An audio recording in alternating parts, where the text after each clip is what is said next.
Hello students and welcome to my UPSC journal. हम कर रहे हैं फ्री एनसीईआरटी सीरीज, जिसमें आज हम करने वाले हैं history NCERT class 8 chapter number 5।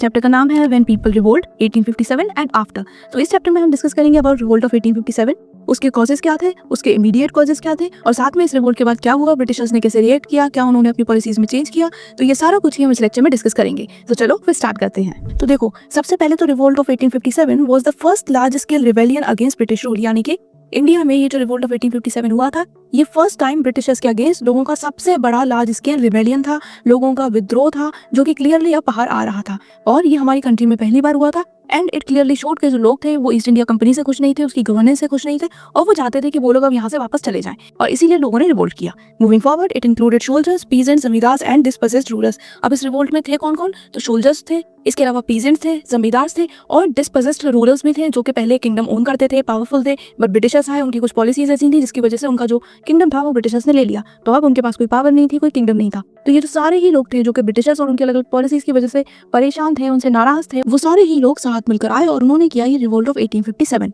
It is also known as first war of Indian independence. इस रिवोल्ट को हम first war of Indian independence के नाम से भी जानते हैं। तो कंफ्यूज मत होना, अगर कहीं रिवोल्ट ऑफ 1857 की जगह आप first war of Indian independence पढ़ लो, ठीक है। नाउ मूविंग फॉरवर्ड, वो क्या क्या ऐसी पॉलिसीज थी ब्रिटिशर्स की जो कि लोगों को अफेक्ट कर रही थी। तो आप पढ़ेंगे पॉलिसीज एंड द पीपल। सबसे पहले ब्रिटिश एक्सपेंशन रूल की बात करें तो वो पॉलिसीज यूज करते थे जैसे कि डॉक्ट्रिन ऑफ लैप्स। इसका मतलब क्या था, मैंने ऑलरेडी आपको लास्ट लेक्चर में बताया था कि अगर कोई रूलर है, उसकी डेथ हो गई और उसका कोई भी मेल हायर नहीं है, तो उस कंडीशन में क्या होता था कि उनका जो किंगडम था वो चला जाता था ब्रिटिशर्स के पास। अगर उनकी जो वाइफ है वो किसी बच्चे को अडॉप्ट करती है, किसी बेटे को अडॉप्ट करती है, तो ये उसे उनका हायर नहीं मानते थे, और ये कहते थे कि अगर उनका कोई नेचुरल मेल हायर नहीं है तो वो किंगडम हमें मिलेगा। और ब्रिटिशर्स की इसी पॉलिसी को कहते थे डॉक्ट्रिन ऑफ लैप्स, ठीक है। तो adopted sons were not recognised as heirs. इसके बाद जो दूसरी उनकी पॉलिसी थी वो थी सब्सिडरी अलायंस। इसमें ये लोग क्या करते थे, ये जो इंडियन रूलर्स थे इनको प्रेशराइज करते थे कि आप हमारी आर्मी लो, हम आपको आर्मी प्रोवाइड करेंगे, हम आपको सेफ्टी प्रोवाइड करेंगे, कहीं भी आपकी लड़ाई होगी तो आपके बिहाफ पर हम लड़ेंगे, और आपको क्या करना है, आपको बस एक हमें अमाउंट ऑफ मनी देना है जिससे कि हम ये सारा कुछ मेंटेन कर पाए, मैनेज कर पाए। फिर ये क्या करते थे कि धीरे धीरे वो जो अमाउंट होता था उसे ही धीरे धीरे इंक्रीज करते थे, और जैसे ही वो रूलर वो देने में असफल होते थे, वो इनको वो पे नहीं कर पाते थे, तो ये क्या करते थे, ये उनका किंगडम पसेस कर लेते थे या फिर उसका एक पार्ट ऑफ किंगडम ले लेते थे। तो इस तरह इन्होंने अपना जो कंट्रोल है वो धीरे धीरे बहुत बड़े एरिया में कर लिया था, using these two policies, doctrine of lapse and subsidiary alliance. Subsidiary alliance के through Indian rulers lost independence under British protection देते थे, और उसके बाद उनका इंडिपेंडेंस वहीं चला जाता था और धीरे धीरे उनकी लैंड भी चली जाती थी, ठीक है। तो ये हो गई उनकी एक्सपेंशन पॉलिसीज। इसके अलावा बात करें impact on rulers and nobles, तो इन दोनों पर ही इनका इम्पैक्ट हुआ। कैसे? बहुत सारे ऐसे किंग और नवाब्स थे जिनकी पावर चली गई, जिनका किंगडम चला गया इन्हीं अलग अलग पॉलिसीज की वजह से। फॉर एग्जांपल, अवध का एनेक्सेशन हुआ था इन 1856, यानी कि 1856 में ब्रिटिशर्स ने अवध का कंट्रोल ले लिया था। और क्यों लिया था? On the basis of miss governance, कि वहां पर जो उसके रूलर हैं वो अच्छे से गवर्न नहीं कर रहे, ठीक। इसके अलावा रानी लक्ष्मीबाई, नाना साहेब, बहादुर शाह जफर, ये सभी लोग थे जो कि इन ब्रिटिशर्स की अलग अलग पॉलिसी से अफेक्ट हो रहे थे, और इनका किंगडम जो था वो इनसे छीन लिया गया था। मूविंग फॉरवर्ड, जो ब्रिटिशर्स की पॉलिसीज थी उसका इंपैक्ट पीजेंट्स और जमींदार्स पर भी हुआ। कैसे हुआ? इनके जो लैंड टैक्सेस थे वो बहुत ज्यादा थे, साथ में इन्होंने नए नए रेवेन्यू सेटलमेंट्स ले आए, जैसे कि हमने लास्ट लेक्चर में पढ़ा था, permanent settlement, ryotwari system, mahalwari system. तो इससे क्या हो रहा था, धीरे धीरे जो रेवेन्यू था वो ये बढ़ाते जा रहे थे। अब जो पीजेंट्स है वो इतना दे नहीं पा रहे थे, तो वो उधार लेते थे, वो डेप्ट में पड़ गए, और उसके बाद क्या हुआ, एक तो उन पे डेट हो गया और दूसरा उनकी लैंड भी उनसे छीन ली गई, ठीक है। सो मैनी बिकेम लैंडलेस, बहुत सारे लोग लैंडलेस हो गए, एंड ऑल्सो हेवीली इंडेप्टेड, बहुत सारे लोगों के ऊपर कर्जा भी हो गया। तो वो एक बहुत ही अजीब साइकिल में फंस गए because of this Britishers. Moving forward, जो सिपाहीज थे उन पे भी इम्पैक्ट देखने को मिला। क्या हुआ? उनकी सैलरीज थी बहुत कम, उनके साथ ये लोग डिस्क्रिमिनेट करते थे। जो इनके ब्रिटिश सोल्जर्स थे उनको प्रायोरिटी देते थे, उनकी बढ़िया सैलरीज होती थी, और साथ में प्रमोशन भी इंडियन सिपाहीज को बहुत ही कम मिलता था, ठीक है। Now they were also forced to serve in foreign lands, यानी कि क्या होता था कि ये उनसे कहते थे कि अगर हमारी कहीं बाहर फाइट हो रही है तो आपको हमारे साथ जाना होगा और लड़ना होगा। तो ये उनको अपने लिए यूज कर रहे थे एज देयर आर्मी। तो ये जो चीज थी ये भी हमारे जो इंडियन सोल्जर्स थे उन्हें पसंद नहीं आ रही थी, क्योंकि उनकी यहाँ पर फैमिलीज थी, उनके चिल्ड्रंस थे, और वो यहीं पर रहना चाहते थे और यहीं पर रहकर वो अपना काम करना चाहते थे। साथ में ये जो चीज थी ये इंडियन सिपाहीज के रिलीजियस बिलीफ की भी अगेंस्ट थी, क्योंकि ये बिलीव किया जाता था कि अगर वो कहीं भी जा रहे हैं सी क्रॉस करके तो उनका जो रिलीजन है वो खत्म हो जाएगा, ठीक है। तो इसीलिए वो लोग इस चीज के अगेंस्ट थे और वो नहीं चाहते थे। जब ब्रिटिशर्स बार बार फोर्स कर रहे थे तो ये चीज उन्हें इरिटेट कर रही थी, उन्हें गुस्सा दिला रही थी। साथ में क्या हुआ, साथ में जो ग्रीस्ड कार्ट्रिजेस थे वो भी इंट्रोड्यूस हो गए, और इसने दोनों ही हिंदू और मुस्लिम्स को ऑफेंड किया, उन्हें नाराज किया। क्यों किया ये हम अभी समझेंगे, ठीक है। तो ये हो गया इम्पैक्ट ऑन सिपाहीज। ना जो ब्रिटिशर्स थे वो क्या कर रहे थे, वो इन चीज़ों को इतना सीरियसली नहीं ले रहे थे, और वो अपने ही अलग रिफॉर्म्स बनाए जा रहे थे। जैसे कि उन्होंने वेस्टर्न एजुकेशन को इंट्रोड्यूस किया, वो ये एम्फसाइज कर रहे थे कि इंग्लिश ज़्यादा पढ़ाई जाए, लोगों को ज़्यादा इंग्लिश आए। इसके अलावा talking about the Christian missionaries, तो काफ़ी सारी मिशनरी जो थी वो इंडिया में आई, उन लोगों ने क्या किया, उन्हें आने दिया, उनको यहाँ पर लैंड खरीदने का भी अलाउड कर दिया, और उन्होंने कहा कि जो भी हमारे जमींदार हैं जो क्रिश्चियन में कन्वर्ट होंगे उनको और एक्स्ट्रा बेनिफिट्स दिए जाएंगे। तो वो क्या चाह रहे थे कि लोग ज़्यादा से ज़्यादा कन्वर्ट हो इनटू क्रिश्चियनिटी। इसके अलावा उन्होंने काफ़ी सोशल रिफॉर्म्स भी किए, जैसे कि अबॉलिशन ऑफ सती। तो जो इंडियंस थे वो ये चीज़ देख रहे थे और ये उन्हें समझ आ रहा था कि ये लोग क्या कर रहे हैं, ये जो हमारे ट्रेडिशनल कस्टम एंड रिलीजन हैं उनको खत्म कर रहे हैं और अंडरमाइन कर रहे हैं और अपना वेस्टर्न कल्चर यहाँ लाना चाह रहे हैं। तो जो मेजर पॉपुलेशन थी उसको ये चीज़ नहीं पसंद आ रही थी, उनको अपना रिलीजन कस्टम प्यारा था। कुछ लोग थे जो थे इसके सपोर्ट में कि हाँ भाई ठीक है, चेंजेस लाने चाहिए, इंपॉर्टेंट है, बट जो मेजोरिटी थी वो इस चीज़ के अगेंस्ट थी। Now we will talk about the immediate cause of revolt of 1857। जो इमीडिएट कॉज था, जो सबसे मेन कॉज था, वो क्या था? वो थे ग्रीस कार्ट्रिजेस। अब ये क्या थे? तो देखो 1857 में उन्होंने एक नई तरह की एनफील्ड राइफल्स इंट्रोड्यूस की थी, ठीक है। तो अब जो सिपाहीज थे उन्हें ये वाली राइफल्स यूज करनी थी। अब ये राइफल्स में क्या होता था कि ग्रीस कार्ट्रिज दिया जाता था और उसको आपको बाइट करना होता था और उसके बाद आप उसे राइफल में लोड करते थे।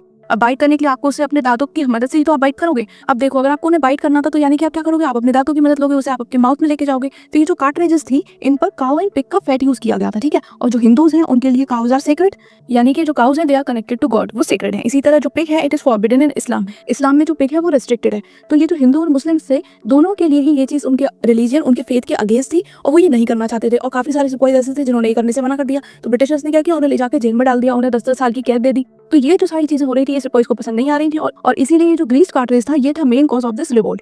अब जो सिपाहीज थे उन्होंने क्या देखा कि it is deliberate religious insult, ये उनके रिलीजन की इंसल्ट है। वो लोग उन्हें प्रेशराइज कर रहे हैं, जबकि जो उनका रिलीजन है वो इस चीज के अगेंस्ट है, वो ये चीज नहीं करना चाहते। जो नहीं कर रहे उन्हें वो पनिश कर रहे हैं। So this spark mutiny at Meerut on May 10, 1857। तो इसी जो रीजन की वजह से, वो सारे जो हमने स्टार्टिंग में रीजन पढ़े वो तो थे इनिशियल कॉजेस, बट ये था इमीडिएट कॉज। और इसकी वजह से क्या हुआ? इसकी वजह से जो रिवोल्ट था वो स्टार्ट हुआ ऑन May 10, 1857। अब ये धीरे धीरे जो ये रिवेलियन था ये स्प्रेड हुआ। Revolt spread to Delhi. ये जो सिपाहीज थे ये दिल्ली पहुंच गए और वहां पर इन्होंने बहादुर शाह जफर को उनका एम्परर डिक्लेयर कर दिया। इसके बाद कानपुर से this revolt was led by Nana Sahib, Lucknow से it was led by Begum Hazrat Mahal, Jhansi से it was led by Rani Lakshmibai and Bareilly, Faizabad, Allahabad also joined, ठीक है। तो अब ये जो रिवोल्ट था ये धीरे धीरे हमारी पूरी ही कंट्री में फैल गया था। इसीलिए ये रिवोल्ट इतना इंपॉर्टेंट है क्योंकि ये पहला इतना बड़ा रिवेलियन था, इतना बड़ा रिवोल्ट था जो हमें देखने को मिला, जिसमें बहुत अलग अलग जगह की जो लोग हैं सब साथ में आ गए थे, ठीक है। नाउ एक बार जल्दी से इंपॉर्टेंट लीडर्स और प्लेसेस देख लो। दिल्ली में बहादुर शाह जफर, कानपुर में नाना साहिब एंड तात्या टोपे, लखनऊ में बेगम हजरत महल, झांसी से रानी लक्ष्मीबाई एंड बिहार से कुंवर सिंह। तो ये नाम याद रखना, 2-3 बार पढ़ लोगे तो रिवाइज हो जाएंगे, याद हो जाएंगे, ठीक है। Now the company fight back. अब जब कंपनी ने देखा कि भाई इतने बड़े लेवल पे लोग आ गए तो इनिशियली उन्हें दिक्कत हुई फाइट बैक करने में। क्यों? क्योंकि जो सिपाहीज थे उन्होंने ओपनली जो कंपनी के ऑफिशियल्स थे उनको मारा, उनके घर जला दिए। तो मतलब उन्होंने अपने लेवल से पूरा बढ़िया से उनको अपोज किया, ठीक है। उसके बाद क्या हुआ? ब्रिटिशर्स ने दिल्ली को रिकैप्चर कर लिया इन सितंबर 1857। काफी महीनों के बाद उन्होंने दिल्ली को फाइनली कैप्चर कर लिया और इसके बाद हमें ब्रिटिशर्स की साइड से देखने को मिला मैसिव रिटेलिएशन। उन्होंने बहुत सारे विलेजेस जला दिए, बहुत सारे लोगों को मार दिया जो रिबेल कर रहे थे, दे वर किल्ड। इसके अलावा जो रिबेल्स थे they were also killed, they were executed including Tatya Tope, Rani Lakshmibai and Bahadur Shah Zafar. They were exiled to Rangoon, यानी कि कंट्री से बाहर उन्हें रंगून भेज दिया गया था ताकि आगे कुछ ऐसा हो तो वो लोगों को लीड ना कर पाए। तो ये सारा कुछ ब्रिटिशर्स ने किया और उन्होंने जो दिल्ली है उसे रिकैप्चर कर लिया। इसके बाद आफ्टर मैथ ऑफ रिवोल्ट की बात करें तो reorganisation of British rule, British का जो रूल था वो रीऑर्गेनाइज हुआ क्योंकि ये जो सारा रिवोल्ट था ये पहुंच गया था ब्रिटिश, वहां पर डिस्कशन हुआ और उसके बाद वो लोग लेकर आए गवर्नमेंट ऑफ इंडिया एक्ट 1858। इस एक्ट के बाद क्या हुआ कि जो ब्रिटिश पार्लियामेंट था उसने डायरेक्ट कंट्रोल ले लिया इंडिया पर, यानी कि जो क्वीन विक्टोरिया थी she became the empress of India, ठीक है। जो ईस्ट इंडिया कंपनी थी उसका रूल अब खत्म हो गया था, at the end of east India company rule was declared, ठीक। तो अब वो लोग यहाँ से चले गए। अब जो डायरेक्ट कंट्रोल था वो किसका था? वो था क्वीन विक्टोरिया का। और अभी तक जो गवर्नर जनरल बनाए गए थे उनकी जगह अब आ गए थे वाइसरॉय, जो कि अपॉइंट किए गए थे at the place of governor general और वो रिप्रेजेंटेटिव थे ब्रिटिश क्राउन के। तो सबसे पहले क्या हुआ? सबसे पहले यहाँ पर ब्रिटिश रूल आया, ईस्ट इंडिया कंपनी का रूल खत्म कर दिया इस रिवोल्ट के बाद और उन्होंने बोला कि अब हम डायरेक्ट कंट्रोल करेंगे और साथ में एक वाइसरॉय अपॉइंट कर दिए जो कि रिप्रेजेंटेटिव थे और ब्रिटिश क्राउन। इसके बाद काफी सारी नई पॉलिसीज उन्होंने इंट्रोड्यूस की, जैसे कि respect of Indian rulers and tradition. जो इंडिया के रूलर्स हैं, जो उनके ट्रेडिशन है, उनकी वो लोग रिस्पेक्ट करेंगे क्योंकि उन्होंने ये देख लिया था कि अगर वो ऐसा नहीं करेंगे तो जो लोग हैं दे विल रिवोल्ट। इसके अलावा there will be no interference in religious matters, कोई भी जो रिलीजियस मैटर है उसमें वो लोग इंटरफेयर नहीं करेंगे इंडिया के। डॉक्ट्रिन ऑफ लैप्स को उन्होंने एंड कर दिया था, साथ में आर्मी को उन्होंने किया था रीऑर्गेनाइज। अब उन्होंने क्या किया था कि जो ब्रिटिश सोल्जर्स हैं वो ज्यादा होंगे, इंडियन सिपाहीज कम होंगे, ताकि जो मेजोरिटी है वो ब्रिटिशर्स की रहेगी। अभी क्या था कि इंडियन ज्यादा थे तो उन्होंने ओवर पावर कर लिया, बट अब उन्होंने इस चीज को चेंज कर दिया कि ब्रिटिश सोल्जर्स ज्यादा होंगे, इंडियन सिपाहीज कम होंगे एंड जो सिपाहीज होंगे भी वो होंगे from loyal caste and region, जहां पर वो लोग ट्रस्ट कर सकते हैं, वो हर जगह से नहीं लेंगे। ऑल्सो उन्होंने अपना सबसे इंपॉर्टेंट जो उनकी स्ट्रेटेजी थी उस पर फोकस किया, which was divide and rule. उन्होंने हिंदूज एंड मुस्लिम को अपार्ट रखा क्योंकि उन्हें पता था कि अगर ये लोग साथ में आ गए तो जैसे इन्होंने अभी रिवोल्ट ऑफ 1857 में साथ में किया और हमें ओवर पावर कर लिया, ये वैसे ही दोबारा कर लेंगे। तो उनका मेन जो एजेंडा था वो ये था कि हिंदू एंड मुस्लिम्स को अलग अलग रखो ताकि ये यूनाइटेड ना हो। मूविंग फॉरवर्ड, इस रिवोल्ट का सिग्निफिकेंस क्या था? तो सबसे पहले तो ये पहला पैन इंडिया आर्म्ड स्ट्रगल था, पहला ऐसा स्ट्रगल था जो कि पूरे इंडिया में फैला। लोगों ने वेपन्स का यूज किया और ओपनली अपना जो एंगर था उसे दिखाया अगेंस्ट ब्रिटिश गवर्नमेंट। इसके बाद although it was unsuccessful, but इससे काफी जो हमारे फ्यूचर में मूवमेंट्स होने वाले थे दे वर इंस्पायर्ड। लोगों को एक होप मिली थी कि अगर वो लोग साथ में करेंगे तो वो जो ब्रिटिशर्स हैं इनको हमारे यहाँ से वो भगा सकते हैं। इसके अलावा it expose deep resentment against British rule. जो लोगों के अंदर ब्रिटिश रूल को लेकर गुस्सा था, they were not happy with it, they were not okay with it, और ना ही वो ये चाहते थे कि ये लोग इंडिया में रहें, वो क्लियर हो गया था कि हाँ भाई लोगों को दिक्कत है इनसे। तो ये काफी सारी इंपॉर्टेंट चीजें थी जो कि इस रिवोल्ट के बाद हमें क्लियरली समझ आई।